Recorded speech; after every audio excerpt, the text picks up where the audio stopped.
So the PPRA introduced a requirement that estate agents or property practitioners, as it refers to them in the Act, but specifically those dealing with properties and brokering the sale of properties or brokering the leasing of properties, are required prior to taking that mandate from a seller or landlord.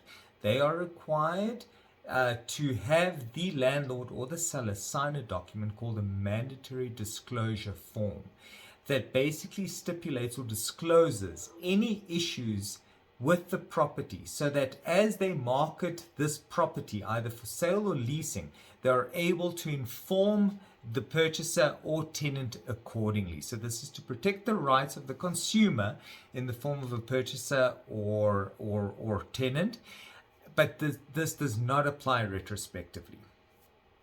So what do I mean by this?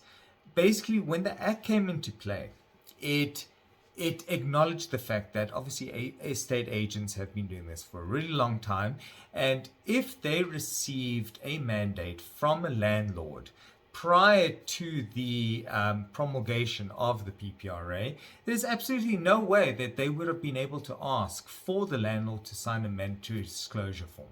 So it doesn't apply retrospectively that now all of a sudden we need to go back in time and try and get all our existing mandates mandatory disclosure forms signed. However, please bear in mind that the renewal of a lease, technically speaking, is still a new act, a new agreement that's going to come into play.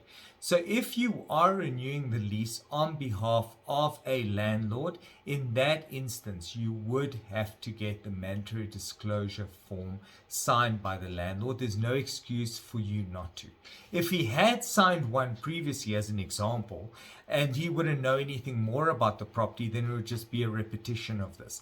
But since he hasn't, given that the mandate was prior to the promulgation of the Act, he would have to in this instance. Obviously, with sales, it's a very different story. You receive a mandate and you normally complete that mandate. So unless somebody decides to resell or a mandate has to be renewed at a certain point because it only lasts for a certain period of time, then arguably, yes, you would have to get them to fill in that form. But I mean, by now, there's no way that there's still sale mandates that are pending.